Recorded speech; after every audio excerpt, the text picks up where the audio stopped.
Queridos amigos, caros internautas,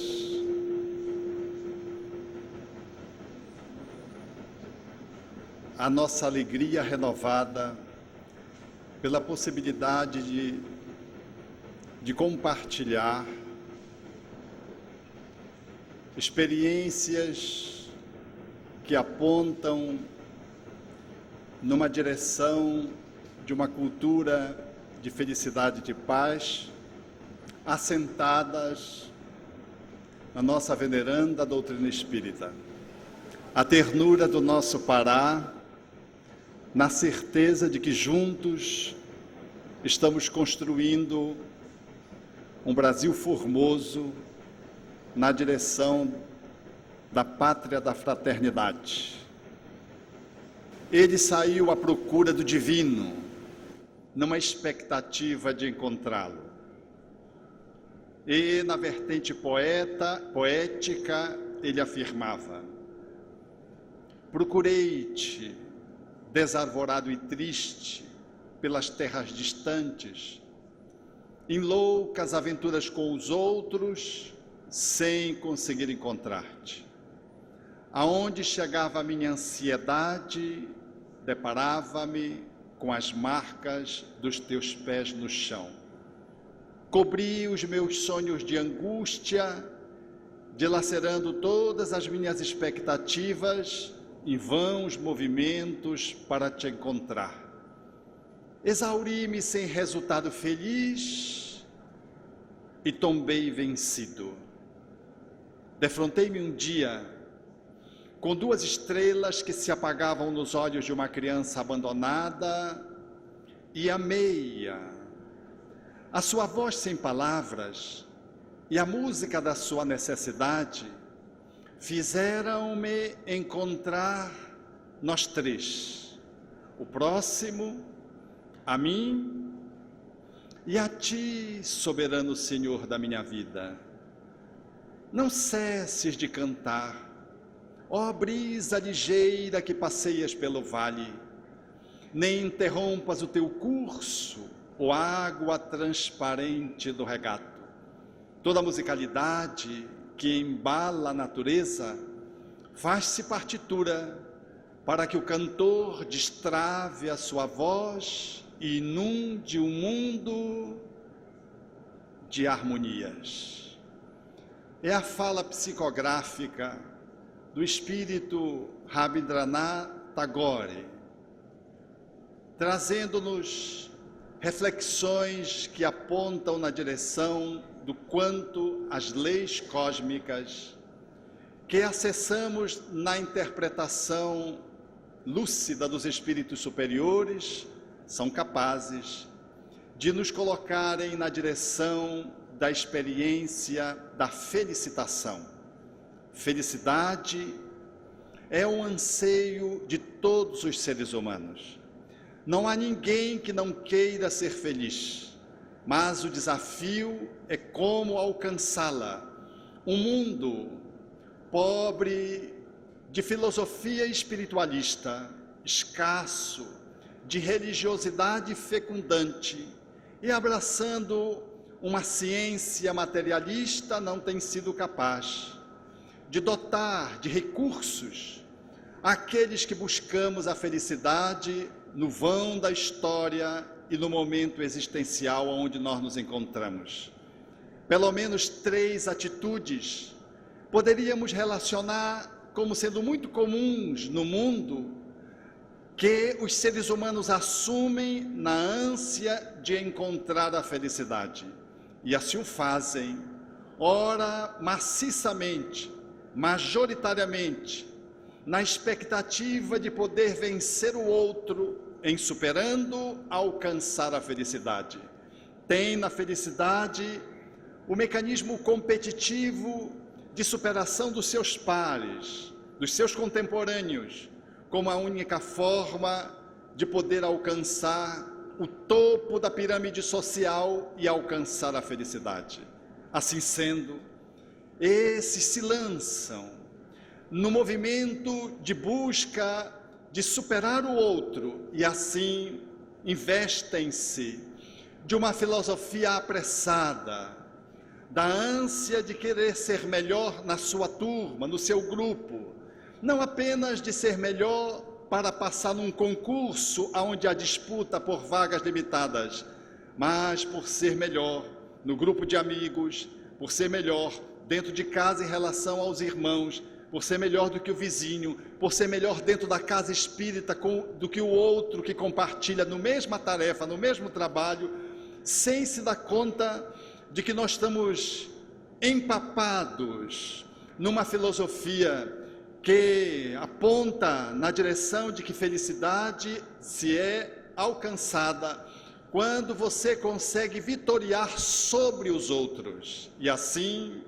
em todas as áreas, essa estratégia competitiva, essa luta com o outro, essa disputa que se dá do lar à esfera pública, ela se repete na arte, no corpo, na música, nas atividades profissionais, nos espaços religiosos, em todos os campos sociais. Este é o caminho em que a maioria das pessoas buscam, pela via da competição egóica, alcançar a planificação interna. E nesse vão dessa busca, as pessoas não se dão conta de que na pirâmide social apenas 5% chega no topo de qualquer cultura, de qualquer atividade profissional, de qualquer espaço de realização social.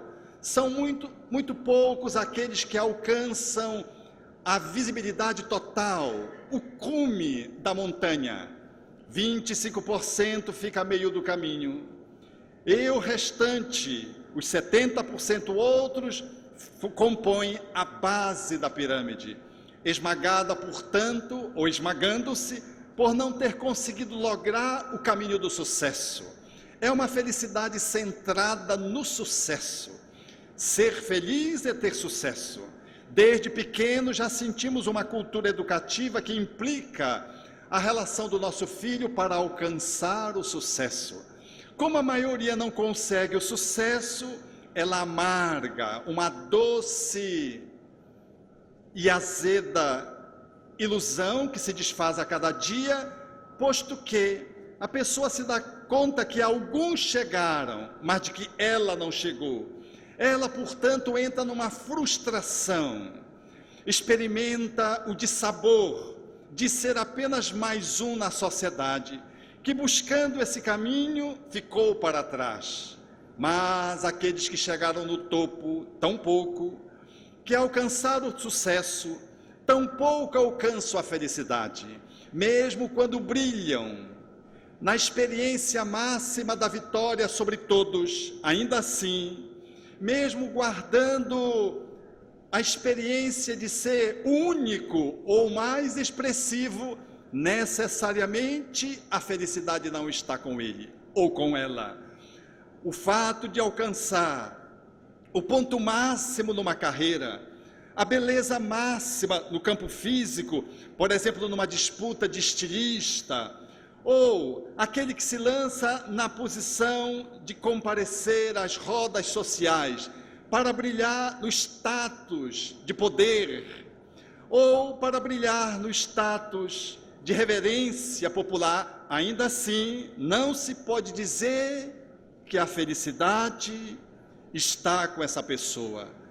É que aqueles que chegam lá, chegam, mas não levam. Alcançam o sucesso, mas habitualmente não experimentam a felicidade. É porque essa felicidade ela é buscada apenas fora. É uma felicidade centrada no externo. Ela é uma felicidade centrada no ego humano, que coloca fora o motivo da sua felicidade. Todos nós dizemos, aqueles que seguimos esse caminho, se eu ganhar um bom dinheiro, não é se eu exercer uma boa profissão, se eu ganhar um bom dinheiro, exercendo uma profissão que tenha mercado de trabalho, eu vou ser feliz. Se eu fizer essa cirurgia plástica e ajeitar essa parte do meu corpo, que às vezes é quase toda, eu serei feliz.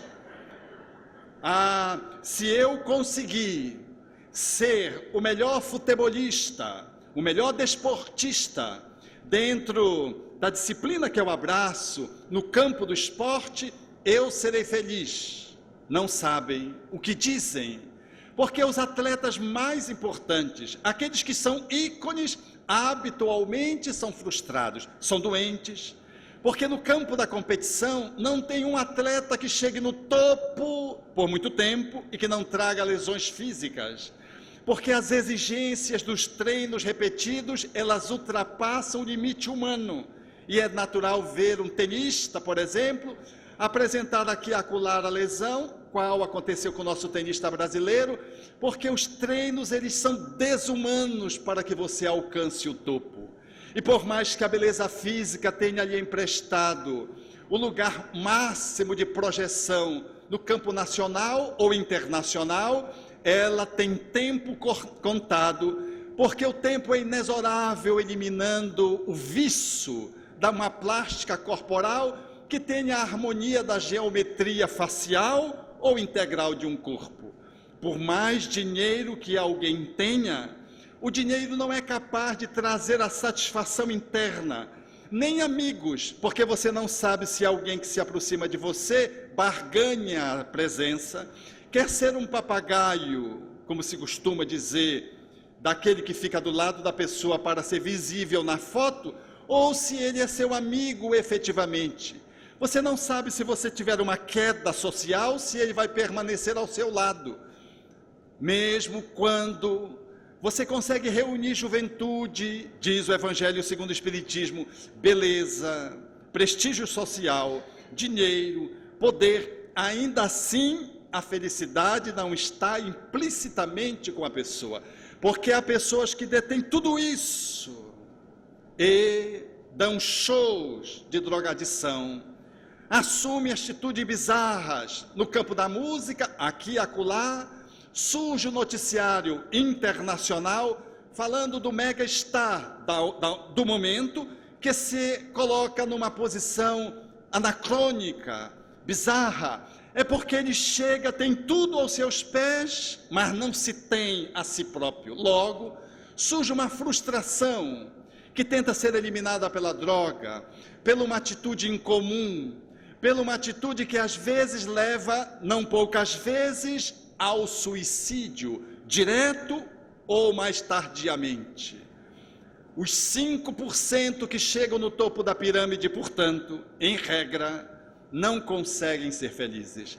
Até porque ganham tanta visibilidade que não podem sentar num ambiente como esse, porque eles têm que estar sempre preocupados se não vão ser sequestrados, se for no Brasil.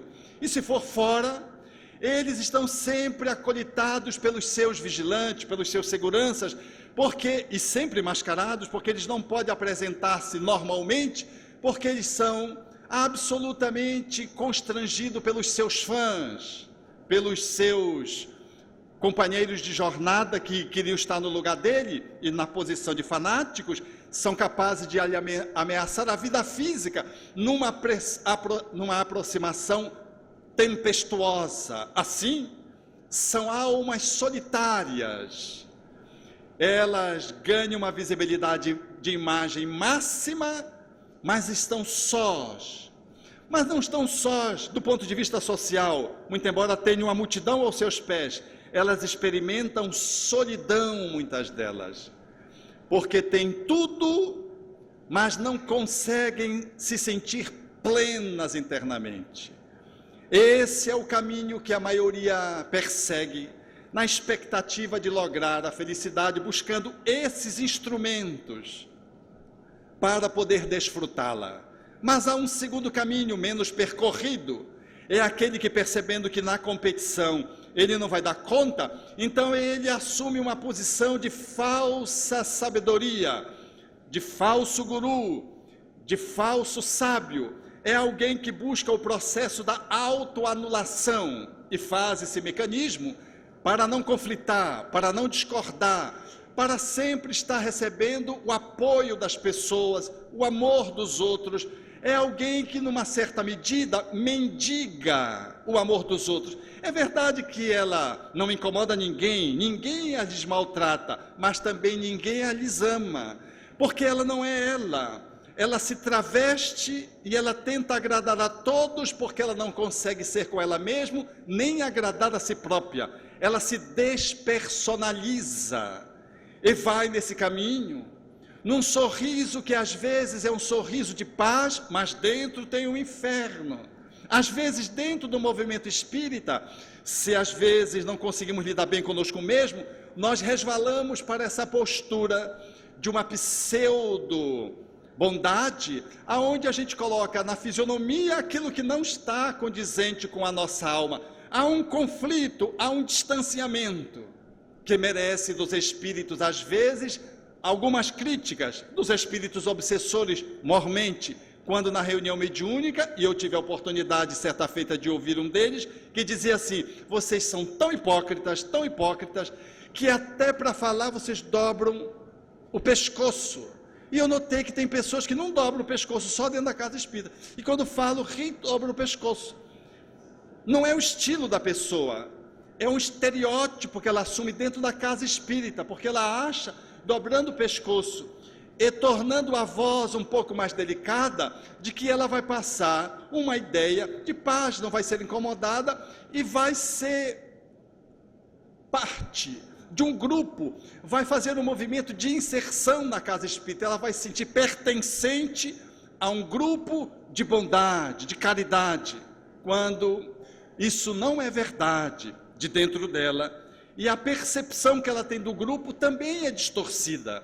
Essas pessoas quase sempre amargam muito o azedume interno, e não poucas vezes, quando não conseguem segurar o conflito, elas abandonam a casa espírita, empinam o pescoço e cospem fogo, porque na verdade elas fizeram um desencontro numa busca de uma felicidade que não é possível ser alcançada sem que o indivíduo possa estar no centro dessa construção, a partir do seu interior para o exterior. Os pseudo-santos, portanto, são pessoas que estão em todos os lugares, apresentam a caricatura de santidade, mas dentro de si mesmos são almas inseguras, que não se bem querem e que tentam ajustar uma máscara social para poderem ser aceitos e serem amados, porque eles, a si mesmos, eles não se amam. Uma terceira via, ainda mais rara, são aqueles que, olhando a sociedade com seus desafios, com seus conflitos, elas então buscam um mecanismo de encontrar a felicidade, buscando o divino, no movimento de isolamento social, afastam-se da sociedade e vivem experiências de clausura que se impõem, vivem experiências do eremita, e ser guru distante de alguém que está do seu lado é um processo que não pode ser aferido, porque você só sabe quem você é se você botar uma pessoa do seu lado, comendo 1 quilo de sal com ela, com ele, aí você sabe se você é guru ou não é guru. E sobretudo se for uma pessoa dessas, como a gente, desafiantes. 1 quilo de sal significa dizer conviver. O ser humano precisa em média de 4 gramas de sal dia. Então imagine, eliminar 1 quilo significa dizer fazer uma viagem com a pessoa. Então nós conhecemos alguém que consegue ser um guru na fila do ônibus, na fila do supermercado, na fila do banco. Nós conhecemos alguém que se espiritualizou se tem alguém do lado dele fazendo um movimento de aferição como espelho, dando para ele a sua performance. Isolado da sociedade não há conflito, mas a pessoa continua passando a encarnação em branco, porque não dá utilidade à sua existência, considerando que o ser humano é um ser naturalmente social. Para nascer ele já precisa da conjunção carnal de 2 seres para que ele possa se efetivar corporalmente. Esses que se isolam, Bezerra de Menezes configura como sendo os covardes, se afastam da sociedade com medo dela e privam a sociedade das contribuições que eles poderiam oferecer. O Livro dos Espíritos trata, na questão da adoração, esse posicionamento do insulamento social, absolutamente desprezível e nocivo quando ele objetiva apenas o egoísmo daquele que se isola. Essas são as 3 posturas habituais, posturas centradas no ego, no alcance de uma felicidade que é alcançada mediante instrumentos que estão fora, ou a eliminação desses instrumentos que estão fora, que podem contaminar-me, no caso do isolamento social. A proposição espiritista é bem diferente. Quando Allan Kardec alinhava a lei natural ou lei divina, ele vai destrinchando e vai falando de que o divino se expressa no livro da natureza em todas as suas expressões, do material nas leis da matéria, a dimensão moral que trata da relação do indivíduo com o outro, com a divindade e consigo própria, configurando isso aí como sendo o aspecto moral da lei cósmica, de que tudo, portanto, reflete essa harmonia, essa perfeição divina.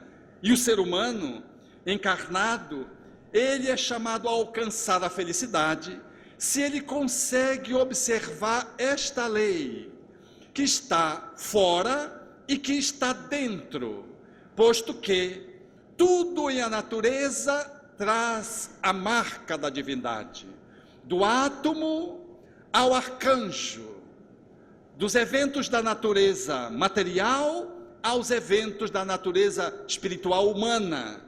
Tudo traz a divindade, porque Deus, quando nos gerou, marcou-nos com a sua característica que lhe é inerente, divina, portanto, marcou-nos na posição de filhos que somos, em nossa consciência, grafou a lei divina está dentro de nós mesmos. Não precisaria nem buscar fora, mas, dizem os Espíritos, como nós a esquecemos ou desprezamos, a divindade é tão misericordiosa que ela traz a revelação, alguém ao nosso lado, alguém surge e revela a lei. E, nessa perspectiva, nunca a humanidade ficou descoberta de emissários, de espíritos luminosos que compareceram nessa ou naquela cultura, neste ou naquele tempo, neste ou naquele povoado, para revelar as leis que dormem na nossa intimidade. São os grandes homens, os homens santos, que passaram pela terra e deixaram a marca do divino na convivência com a humanidade, ao ponto de muitas vezes serem confundidos como Deus, dependendo da cultura, como sendo um avatar, a própria divindade reencarnada. Até mesmo dentro da cristandade, vemos essa dificuldade de podermos olhar Jesus de tão grande, de tão formoso que ele foi, e confundimos com um Deus, como se ele fosse o divino, numa junção de Pai, Filho e Espírito Santo, numa trindade una, inacessível em função do mistério. Para os espiritistas que somos, segundo a revelação dos Espíritos, Jesus, ele foi autenticamente o homem-Deus na fala de Paulo de Tarso. O Espírito que trouxe como homem a síntese das leis de amor em atuação, porque a lei está íncita, grafada dentro de nós mesmos, mas no movimento de desabrochamento. Em Jesus, ela estava na sua pujança. Foi por isso que os Espíritos responderam a Allan Kardec, exatamente nesse capítulo que trata da lei divina ou natural, qual foi o espírito mais aprimorado, mais perfeito, que Deus ofereceu aos homens para lhe servir de guia e de referência, de modelo. E os espíritos responderam, Jesus. E Kardec apoia uma nota e vai mostrando que Jesus, ele sintetiza a perfeição que a humanidade pode alcançar. É, portanto, na figura dos reveladores, que nós vamos ter essa possibilidade de refletir sobre como chegar à felicidade. Porque a felicidade não é como muitos dizem, não existe felicidade, existem momentos felizes. E os momentos felizes é o 15 anos, é o dia que você casou, é o dia que passou num concurso, o dia que morreu a sogra, e aí você vai relacionando dias. Mas é muito pouco. Allan Kardec perguntou aos espíritos ousadamente, uma doutrina que vinha falar de Jesus, ela deveria ser ousada, ela não vinha trazer a terra sofrida no século XIX, quando Deus estava escarnecido, quando a religião estava em queda. De modo algum, o Espiritismo poderia ser uma doutrina que, falando de Jesus, apenas mais uma edição. Ele pergunta, portanto, aos espíritos, se era possível o homem alcançar a felicidade na terra. E os espíritos disseram que a felicidade absoluta não, porque a terra era um planeta de provas e expiações, mas o homem deveria ser feliz tanto quanto fosse possível sê-lo na terra. E mais do que isso, afirmou de forma categórica de que se ele tivesse a posse do necessário, dispusesse da consciência tranquila e da fé no futuro, isso era suficiente como medida básica para que pudéssemos alcançar a felicidade. Logo, a proposta espírita, ela é desafiadora, porque a felicidade não está fora, como querem as 3 proposições que eu levantei numa perspectiva didática.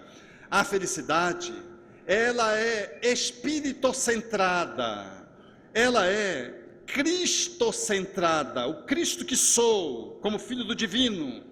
Ela tem que vir de dentro para fora, ela tem que ser um processo de exteriorização e não de conquista de fora para dentro, porque a felicidade que o mundo busca é daquela do pônei, do filho e do pai, que o filho se torna feliz e o pai por consequência também, porque ele confere um pônei, mas o pônei foge e o filho fora feliz por isso e o pai só por isso. O pônei foge para a floresta, o filho chora infeliz e o pai fica infeliz porque o filho está infeliz porque perdeu o pônei, e o filho infeliz porque o pônei se foi. Dias depois o pônei volta e traz 2 cavalos garanhões. O filho fica feliz porque ao invés do pônei agora tem 3 animais. O pai mais feliz ainda, porque agora tinha 3 animais e o filho feliz. O filho, montando o cavalo selvagem, tombou, quebrou a perna. Ficou feliz, infeliz, porque agora estava com a perna quebrada, chorava. O pai, infeliz, porque agora o filho não podia montar o cavalo, estava com a perna quebrada. Um mês depois surgiu a guerra, e aí o pai não podia de modo algum perder o filho, porque o filho não podia ir para a guerra, porque estava com a perna quebrada, e o pai, já tendo idade, não podia ir para a guerra, e o pai então ficou feliz, porque o filho quebrara a perna, e a guerra surgir exatamente nesse momento. Essa é a felicidade flutuante, é uma felicidade ego-dependente, está dependendo de fora, sempre dos eventos externos, porque no fundo, o que nós queremos efetivamente é ser feliz, mas como chegar lá é que nós nos enganamos. Porque se eu disser assim para você, você tem um câncer, e aí, o que é que você quer de bom com isso? Em tratando o câncer? Não, eu quero tratar o câncer, porque eu melhorando do câncer, eu vou ter um pouco de mais de saúde. E se você tiver um pouco mais de saúde, o que é que você quer? Não, eu posso trabalhar mais um pouco e posso cuidar da minha família, que ainda depende de mim. E cuidando da sua família, que depende de você, trabalhando mais um pouco, o que é que você quer com isso? Ah, eles vão poder crescer, vão poder amadurecer, vão se tornando independentes. E aí eu vou me sentir mais tranquilo. E, ficando mais tranquilo, o que é que você quer com isso? Ah, eu quero ser feliz. No fundo, todos aspiramos à felicidade. Mesmo nesse mundo galopante, nesse frenesi, nessa movimentação de altos e baixos, todos nós queremos ser plenos. Todavia, a nossa escolha habitualmente se faz pelo homem que vai morrer, que não tem fé no futuro, que só tem a consciência tranquila se é atendido os seus caprichos. São as 3 vias, portanto, é uma felicidade centrada externamente. A proposição espírita é diferente. A felicidade é a observância das leis naturais da vida, que estão marcadas internamente, que podem ser consultadas internamente, e que, em dúvida, pode ser consultada externamente, no livro sagrado, na natureza, na vida de um homem nobre, num bom exemplo de alguém que viva essa lei divina, que faça acordar dentro de mim para a observância dessas leis morais, que me configuram, que me impulsionam para um processo de autoapropriação. Em auto me apropriando dessas leis, a consequência natural vai ser a observância delas e, portanto, a atitude do bem, que se contrapõe ao mal, que é a desconexão interna de quem eu sou enquanto filho do divino, e que, portanto, desconectado, eu não consigo observar a lei, como se fosse alguém que tivesse bebido muito, por exemplo, e não consegue andar no caminho e tropeça aqui, cai ali, não vê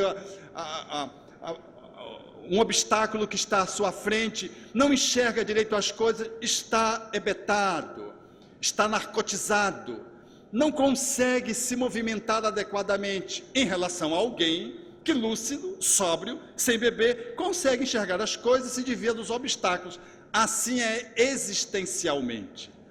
Os homens caminhamos na terra, na maioria das vezes, bêbados, desconectados das leis, damos trombada, queremos os objetos externos para preencher o interno, ao invés de podermos estar mais lúcidos, mais despertos, mais claramente colocados no mundo, na conexão interna conosco mesmo, ou seja, estar em dia com aquilo ou com quem eu sou, e estando mais em dia comigo mesmo, eu estarei observando as leis cósmicas, que levam o nome de leis de amor, e que levam a adjetivações, perdão, paciência, tolerância, fraternidade, solidariedade, são outras manifestações desse arco-íris que se chama amor. A multiplicidade das cores são as diferentes virtudes que ornam, por assim dizer, a categoria desse status que é o status da amorosidade. Só alguém, portanto, que nesse alto mergulho de si mesmo é capaz de poder, em se encontrando, fazer valer a eclosão, o emergir da divindade que é, como filho do divino, do Deus com D pequenininho, em relação ao Deus com D maiúsculo. E esse Deus é que faz com que o indivíduo sinta-se bem. O estado de plenitude, portanto, nessa perspectiva de análise, se dá de dentro para fora. E quando a pessoa está conectada com ela mesma, ela então desfruta de uma felicidade que não está na dependência de eventos externos, de presentes, de elogios, do pônei que vai se traz dos garanhões, ou seja, desse balanço flutuante que é a vida. Porque se esperarmos ser felizes no momento, numa vida que seja apenas calmaria, não vamos ser felizes nunca. Ou vamos ficar com aquela fala, nós temos momentos de infelicidade, de felicidade, porque a vida é muito dura e caímos para uma análise do sofrimento existencial dos materialistas. Ser feliz, portanto, é ser capaz de auto-amar-se e, ao invés de fazer um movimento de superação do outro, é um movimento de autossuperação. Ao invés de sobrepujar alguém, é sobrepujar-se a si mesmo. Ao invés de se despersonalizar para concordar com tudo e com todos para não desagradar ninguém, é assumir a sua posição e servir aos outros, e não numa atitude de servilismo. de perda da personalidade, de escravizar aos outros, a tudo e a todos, deixando-se apenas ser uma massa de manobra para não desagradar ninguém, achando que isso vai nos dotar de satisfação interna. Ser feliz é poder servir no exercício do serviço da caridade, que é o ponto esplendoroso da amorosidade na relação com o outro, mas numa caridade que diz sim, que diz não, que se coloca, que se posiciona, porque aquele que não se posiciona, ele se descaracteriza. O cristão dos nossos dias merece essa reflexão hoje.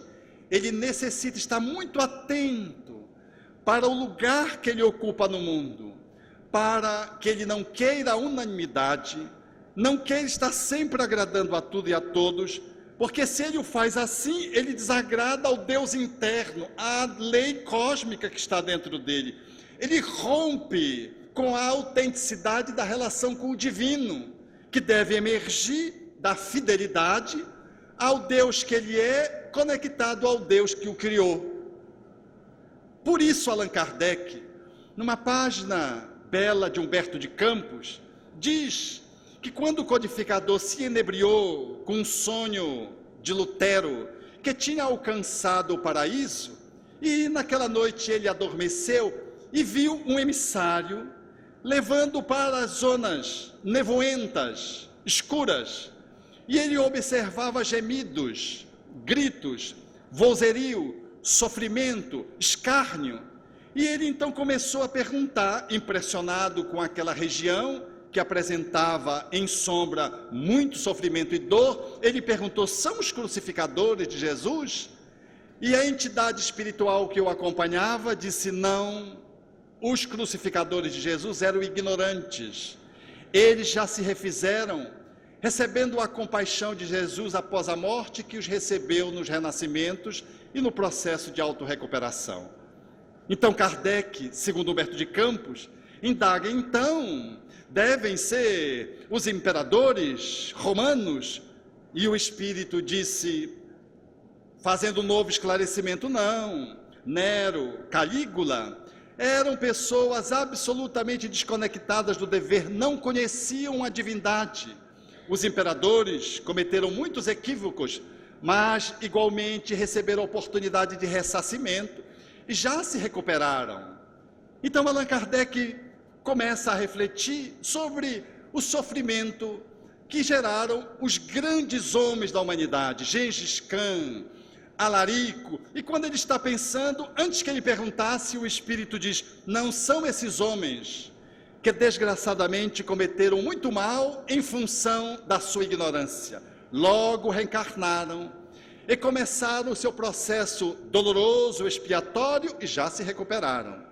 Então o codificador pergunta: então quem são esses que choram, que gritam, que balbuciam, que escarnecem? E aquela entidade que o conduzia disse: esses são os cristãos que conhecem o bem, conhecem a verdade e fizeram a escolha por fazerem o mal.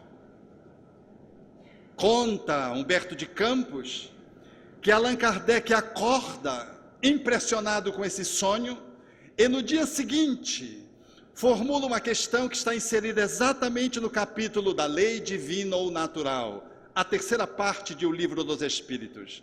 Para agradar a Deus e assegurar uma posição futura, é necessário apenas evitar o mal? E o Espírito benfeitor da humanidade que lhe responde diz: não, é necessário fazer o bem no limite das forças, posto que será responsável pelo resultado do mal em função do bem que deixou de fazer.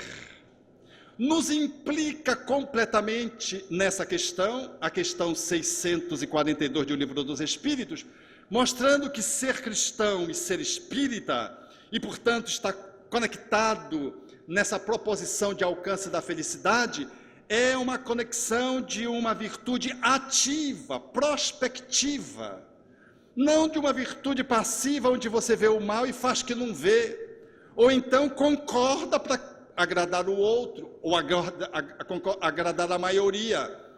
O cristão, efetivamente, dos nossos dias, não pode de modo algum ser esses cristãos que o Espírito fala a Allan Kardec, que conclui a fala o codificador, dizendo: para estes, encontrar um espaço no renascimento é muito mais difícil, falando do processo da recuperação, porque é um drama de consciência, é o pecado contra o Espírito Santo. Eu sei qual é a verdade e faço a mentira. Eu sei qual é o bem e escolho o mal. Às vezes apenas por ter um ânimo passivo, para não incomodar ou não se incomodar, apenas para ficar bem no grupo. Ser cristão nos nossos dias equivale buscar o exercício dessas virtudes de dentro para fora, distante dessa segunda posição, de se acomodar e concordar com tudo e com todos. Todavia, igualmente é importante pensar na terceira proposição do isolamento social. Ser espírita requer reflexão. A oração proposta pelos espíritos a Allan Kardec em O Livro dos Espíritos é aquela de alguém que estuda-se a si mesma. Mas nós fazemos uma oração, às vezes, um repetitório que não tem nada a ver, às vezes, com a doutrina espírita. Fazemos uma reza, repetimos neuroticamente, como se fosse a repetição que tivesse um valor, ou fosse o título de uma oração que, dita, sem ser sentida, pudesse afetar o meu estado interior. É necessário esse distanciamento social, que não é da sociedade, é necessário esse movimento de reclusão com solitude e não com solidão, no qual eu mergulho dentro de mim mesmo para avaliar como eu estou indo, para me conectar ao anjo guardião, para me conectar com a consciência que vai me revelar o que devo e o que eu não devo fazer. Portanto, a proposição espírita foca numa felicidade, que ela é prospectiva porque eu tenho que me autossuperar, ela é amorosa porque eu tenho que servir, eu devo escolher servir aos outros, e ela é qualitativamente progressiva porque eu tenho os meus momentos de introspecção, de interiorização, aonde eu dou o balanço do meu dia, como fazia Santo Agostinho, para ver se eu estou indo bem, onde eu preciso ir melhor, o que eu preciso rever. E nós devemos fazer isso no cotidiano. E esse estado, esse movimento, nós chamamos de felicidade. Porque felicidade não é ficar rindo, porque quem ri é louco. É louco, uma pessoa que está rindo muito de interna. A gente ri, silencia, chora. Você pode chorar de felicidade. Bem-aventurados os que choram. Então, ser feliz não significa dizer que não tem problema, porque não ter problema já é um problema. Quando uma pessoa não tem nenhum problema, eu fico preocupado. Porque a vida nos apresenta o desafio através dos problemas. Se não houvesse problema, não haveria crescimento intelecto-moral. Então é necessário considerar que ser feliz não é ter uma poupança grandiosa, não é ter um corpo escultural, não é ser jovem necessariamente, e por isso ser feliz, não é ter prestígio, projeção, poder, dinheiro. Nada disso pode se constituir em felicidade se eu não estiver conectado comigo mesmo. Por isso, alhures, citei já aqui nas terras de Mato Grosso a experiência que muito me marcou do seu Miguel, espírita, que eu fui visitá-lo recém-formado, nas Brenhas de um bairro muito pobre em Belém, porque ele fazia parte de uma família socialmente dependente, e a União Espírita Paraense tutelava aquela família, e eu fui para atendê-lo. E quando eu cheguei, o companheiro que me levou disse, bem alto, seu Miguel, é o Alberto, ele é médico. Aí se virou para mim e disse, Alberto, eu estou gritando, porque o seu Miguel é meio surdo, e eu estou dizendo que tu é médico, porque senão ele não vai reclamar de nada, ele não vai dizer nada que ele tem, e tu está vindo aqui para atender ele. Eu já achei estranho aquilo lá. Aí o seu Miguel começou a falar, não enxergava direito, estava com catarata, tive hanseníase, comprometeu os olhos. E seu Miguel começou a dizer das suas dores, dos seus sofrimentos, falando que ele tinha perdido um pé em função da hanseníase, de que o outro pé tinha erisipela e tinha perdido um dedo que o rato tinha comido, e eu vi a oportunidade de rato, porque era uma região muito sofrida, e os ratos naturalmente estão nessas regiões na qual a miséria também coabita. E eu fui testemunha de que ele estava falando, tinha todas as possibilidades realmente de ser verdade, e o seu Miguel não podia por que mentir. Não, tinha comido uns dedos do seu Miguel lá do outro pé que sobrou. E o seu Miguel dizia, eu tenho coceira, a coceira, ele reclamava da coceira, porque a coceira, como ele não enxergava bem, ele coçava. Como ele tinha hanseníase, ele não tinha uma boa sensibilidade, ele feria. E como ele tinha diabetes, o ferimento não cicatrizava. Diabetes, hanseníase. O que mais, seu Miguel? Verme. Aí começou a dar os sintomas da verminose. Positivo, seu Miguel. E aí, à noite, não, mas chove muito aqui, às vezes eu tenho asma. Ela morava num alagado. E aí eu tenho asma, e eu tenho dificuldade, às vezes, de dormir. O que mais, seu Miguel? Lá pelas tantas, depois do seu Miguel enfileirar um tratado de patologias, eu, já me sentindo um nada do lado do seu Miguel, porque jovem, tendo tudo, vendo aquele homem quase não tendo nada, eu disse, seu Miguel, o que é para... Sabendo de que o meu amigo já tinha falado que ele era uma pessoa especial, eu perguntei para ele sobre a vida. E ele então me colocou, disse, não, a vida é boa, mas desde que surgiu esse sofrimento há 6 anos atrás, sofrimento não. Aí ele quis encontrar uma palavra para substituir sofrimento. Como se ele dissesse que era sofrimento, fosse uma desqualificação do estado de felicidade que ele desfrutava. Mas ele não encontrou naturalmente e continuou a palavra sofrimento. Mas aí ele engatou e foi dizendo, depois surgiu esse sofrimento, e eu estou preocupado porque eu preciso sustentar minha família. Sabe por quê? A minha esposa, ela é esquizofrênica. Quando nós chegamos, a esposa estava assim no parapeito da janela, olhando para o horizonte como quem medita. Não falou conosco. A gente falou, ela não respondeu. Ela, na verdade, estava lá no quadro de esquizofrenia, fixada lá no horizonte. A minha filha teve câncer, veio do hospital para morrer em casa. Era uma outra que estava embalada numa rede. E a outra que era enfermeira, que sustentava a família, morreu atropelada. Essa era a vida. Eu já estava para me meter embaixo da mesa da cama do seu Miguel. Então ele disse, então, eu preciso ter saúde para poder sustentar a minha família. Seu Miguel era um medicamento. Quando uma pessoa chegava na União Espírita assim, muito reclamando de dor de cabeça, unha encravada, coceira, de que a vida não é boa, de que a felicidade é só uma vez ou outra, ou de que a maior felicidade era morrer, o pessoal agenciava uma visita ao seu Miguel e deixava a pessoa ficar 15 minutos de psicoterapia migueliana. O arcanjo Miguel, a pessoa saía boazinha, porque era impossível não fazer o que os espíritos disseram a Kardec. Temos que olhar para baixo, a gente só quer olhar para cima quando se trata do nosso sofrimento.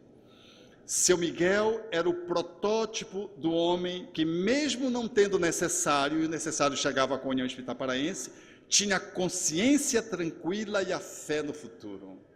Era um homem que não reclamava. Mas não reclamava não é porque ele fosse masoquista, não reclamava porque o olhar para a vida era um olhar que trazia a perspectiva da filosofia existencial espírita. Ele era espírita, integralmente. E para o seu Miguel, ele era uma pessoa feliz. Nós podemos ser felizes se conseguimos observar as leis de amor, mesmo não tendo o salário que gostaríamos de ter, mesmo não tendo o poder que nós gostaríamos de ter, de um político. Aliás, hoje ninguém jamais deseja isso, né? É uma ameaça. Mesmo não tendo o corpo da Gisele Bündchen, as mulheres, ou do Tiago Lacerda, que já até caiu um pouco. Mesmo sendo assim, como a gente é, desse jeito assim, é possível ser feliz. Porque a felicidade, ela não é ego-dependente de coisas externas. Ela é um fruto e um usufruto que vem de dentro para fora. E as coisas que me desagradam, eu sei lê-las dentro da perspectiva que o Espiritismo me enseja a perceber. Eu sei porque nasci pobre e por demais que eu faça, quando eu vou crescendo e surge uma demanda familiar, eu tenho que dividir. Nunca eu consigo sair daquele patamar. Aí a gente já sabe que roubou e agora está devolvendo para um, para outro, está devolvendo para a sociedade. Eu tenho uma amiga, seu Alberto, eu botei as minhas joias, eram 400 mil reais de joia. Vocês vão fazer uma viagem? Aí, para segurança em Belém do Pará, que é uma cidade que está muito vulnerável, eu fui e botei na Caixa Econômica do Pará, de Belém, dentro do cofre da Caixa Econômica. Roubaram nesse dia que ela viajou. Até hoje, ela não foi indenizada, está na justiça e vai para lá, vai para cá. Até hoje, ela foi e a vida lhe tirou o que não era dela, porque se fosse dela, ficava. Levou, porque dentro, não foi desleixo, não, ela deixou com uma pessoa que ela sabia que era uma pessoa desconfigurada eticamente, que era uma pessoa que roubava, cuidando da casa. Não, ela tomou todos os cuidados. Se levou, é porque não era dela.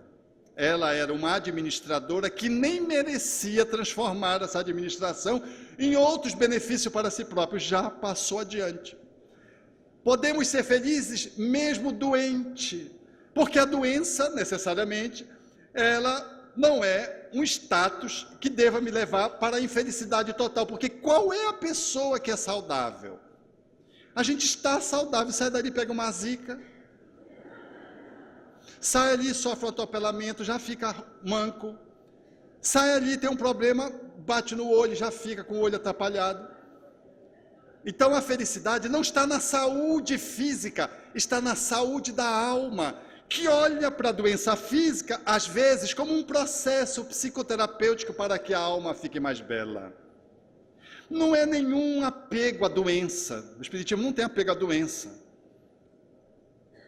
mas é a compreensão de que as coisas que acontecem na nossa vida, que fazem a maioria das pessoas infelizes, elas não serão capazes de nos tornar infelizes se nós estivermos observando a lei de amor dentro de nós mesmos, a partir de dentro para fora, numa concepção que o Espiritismo nos enseja a perceber da lei de causalidade, de causa e efeito, considerando a reencarnação e de que eu sou um espírito que estou reencarnado, eu tenho um futuro.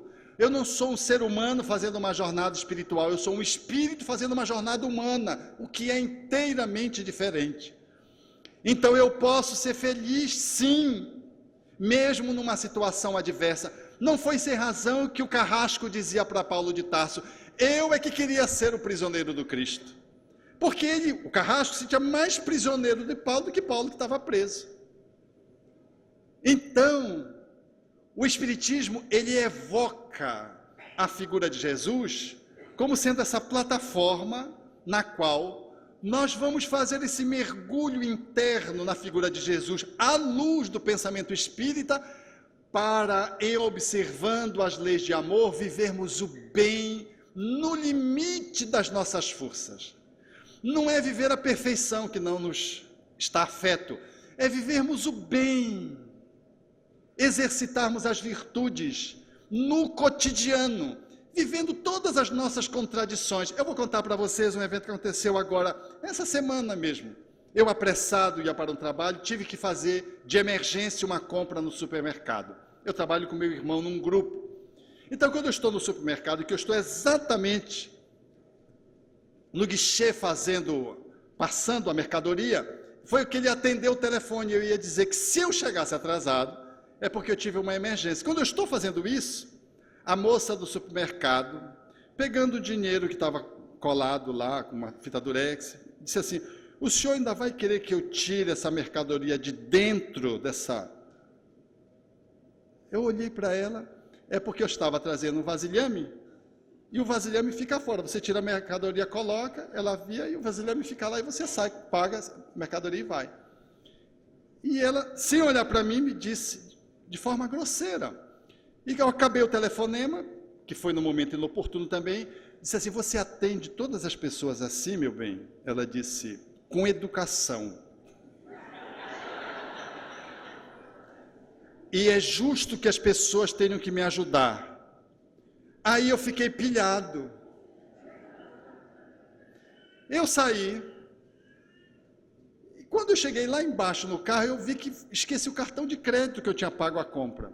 Aí eu voltei, ela não me devolveu o cartão de crédito. E eu voltei, quando eu voltei, o empacotador disse assim: o cartão de crédito, justo.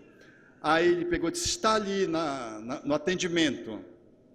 E eu peguei, olhei para ele, eu estava completamente, eu esqueci o cartão de crédito, não foi só ela, eu também esqueci, mas eu estava pilhado.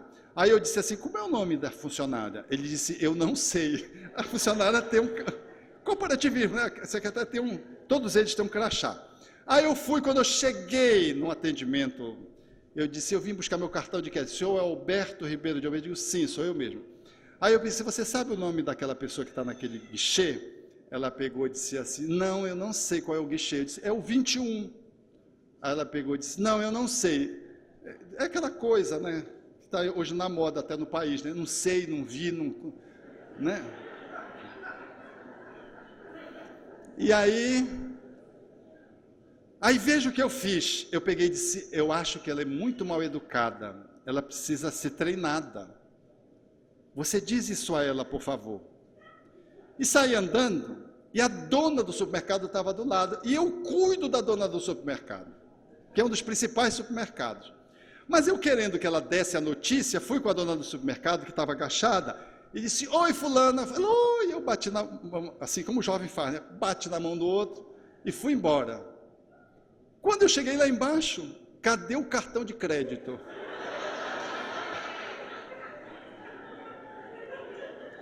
Eu fiquei tão preso na moça, que eu não me dei conta que eu botei o cartão de crédito dentro da bolsa.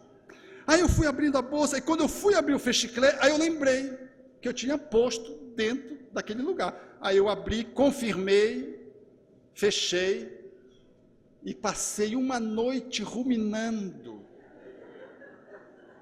Porque eu não fiz o bem. Eu podia detonar aquela moça? Podia, mas não, eu não sou um homem bomba para me destruir junto com ela. Eu a ajudei, com certeza eu ajudei, porque a moça vai dizer, porque eu sei como é que é essa história, né? E o toque com a dona do supermercado é para que ela tenha mais atenção, porque se for uma outra pessoa, ela corre risco de perder o emprego, se for uma outra pessoa. Mas eu fiquei ruim, por quê? Porque eu não fiz de dentro para fora. Foi o ego que fez essas coisas todas, o ego mais ou menos, entendeu? Doente, mais ou menos doente. Aí eu fiquei pensando: mas peraí, porque eu acho que ser espírita é isso, é a reflexão, é a análise, para que você possa estar fazendo a avaliação do seu comportamento todos os dias, em todos os momentos que você vai vivendo a sua vida. É como Santo Agostinho propõe, não é só no final de ano, quando está para morrer, quando tem um acidente, a gente faz um balanço, não. É o balanço diário do comerciante. Eu fui avaliar e disse: não, eu fiquei chateado com ela, porque ela me desrespeitou. Eu não tive a oportunidade de poder fazer a abordagem que deveria ter feito com ela diretamente, que seria mais coerente, mais lúcido. Saí, mas porque me senti desrespeitado. E o desrespeito qual é? Não é porque se desrespeitou foi ela, né? Se eu me deixei me desrespeitar por ela, o problema já é meu. Então é orgulho. Aí eu cheguei no orgulho, eu não gostei de chegar no orgulho. Fiquei incomodado. Aí compartilhei, isso no carro, fazendo essa reflexão. Quando eu cheguei onde eu tinha que chegar para o trabalho, à noite, eu cheguei, compartilhei com o grupo que estava, com quem a gente trabalha, essa experiência para trocar reflexões. Estou dando esse exemplo para mostrar exatamente de que o processo da vivência, ele é composto por todos esses 1000 desafios do cotidiano. E ser feliz, eu poderia dizer que eu poderia ficar ali mandando a dona do supermercado, vamos pegar uma abordagem selvagem, dispensasse aquela moça, porque tinha poder para fazer isso, tinha pressão para fazer isso. E poderia ficar bem com quem? Comigo? Com a minha consciência ou com o meu ego? Ou com o status? Porque a honra ficou limpa. Não dá para ser feliz desse jeito, porque é um jeito fake, falso. Ou a gente é feliz de dentro para fora, vivendo essas nuances, e você vai naquele dia, eu fui adormecer, me dando conta de que aquela moça, eu coloquei nela, em função da minha imperfeição, todo o poder, e em função dela, eu esqueci o cartão de crédito a primeira vez, eu esqueci a segunda vez, fiz uma abordagem que não foi a que eu queria, enfim, eu vi que o homem velho ainda é prevalente, naquela circunstância foi prevalente, mas fiquei feliz, porque fui capaz de fazer a reflexão, fui capaz de aprender com isso, fui capaz, e que também não tive um comportamento assim demasiadamente destemperado. Por quê? Porque quando a gente é espírita, a gente não espera passar de ano para refletir, a gente vai refletir, vai fazendo e vai refletindo. E volta atrás enquanto é tempo, porque às vezes não há tempo de voltar atrás. E às vezes voltar atrás é no mesmo dia. O desafio de ser feliz, portanto, é poder viver a alegria e a tristeza, porque felicidade inclui tristeza, por que não? A vida traz tristeza, dissabores traz. Não é que naquele momento da tristeza ou do dissabor, eu esteja gargalhando, mas eu estou com a consciência tranquila de que estou experimentando aquilo, aquele desafio, aquele tropeço, que fazendo parte do meu processo de aperfeiçoamento. E é isso que se configura um estado de felicidade perene, e não em momentos de felicidade. E há outros momentos que são poéticos, são de celebração, mas a maioria dos momentos são prosaicos, é do dia a dia, que são os momentos mais significativos da nossa existência, porque está aí o esforço do nosso processo de autotransformação. Assim sendo, o poeta paraibano tinha razão, a felicidade está aonde você coloca, mas infelizmente você não a coloca onde você está. A gente coloca a felicidade sempre fora. Ah, se eu fosse casado assim, se eu tivesse filho assim, se eu tivesse emprego assim, se eu tivesse, o pessoal do Pará diz lá, se eu tivesse reencarnado lá em Jaciara, eu seria feliz, no Mato Grosso eu seria feliz. A gente nunca está bem porque a gente está sempre colocando alhures. A gente coloca alhures, a felicidade, porque a gente não colocou aonde a gente está. Porque quando a gente quer colocar onde a gente está, a gente fica só no homem que vai morrer, no ego. Nós precisamos colocar aonde a gente está, no ser espiritual que somos, com a natureza divina, para fazê-lo emergir dia após dia, num atrito que a reencarnação proporciona, mas que vai gerando luminosidade, crescimento e evolução a cada dia. E é somente dentro das leis divinas, cuja síntese é a amorosidade, que Allan Kardec postulou que da amorosidade, na manifestação das virtudes, ao brilho da caridade, é que está a plenitude do nosso existir na conexão da felicidade e dos instrumentos que devem nos lançar para, não momentos felizes, mas para um hábito de caminhar e viver a plenificação. E nesse propósito é que se encontra a fala clara, poética e profunda de Rabindranath Tagore, quando fala que o encontro de plenificação com a divindade se dá quando eu me encontro com o outro, porque só encontrando os três no centro a amorosidade é que eu estarei observando as leis divinas. E quando eu as observo, o riacho faz sentido, o vento faz sentido, a dor faz sentido, tudo faz sentido, até a tempestade faz sentido. Procurei-te desarvorado e triste pelas terras distantes, em loucas aventuras com os outros, sem conseguir encontrar-te. Aonde chegava a minha ansiedade, deparava-me com as marcas dos teus pés no chão. Cobri os meus sonhos de angústia, dilacerando todas as minhas tentativas de esperança em ser feliz, debalde. Exauri-me em resultado feliz e caí vencido. Defrontei-me um dia com 2 estrelas que se apagavam nos olhos de uma criança abandonada e amei-a. A sua voz sem palavras e a música da sua necessidade fizeram-me encontrar nós 3, o próximo, a mim e a ti, soberano Senhor da minha vida. Não cesses de cantar, ó brisa ligeira que passeias pelo vale, nem interrompas o teu curso, ó água transparente do regato. Toda a musicalidade que embala a natureza faz-se partitura para que o cantor destrave a voz da sua garganta e inunde o mundo de harmonias. Obrigado.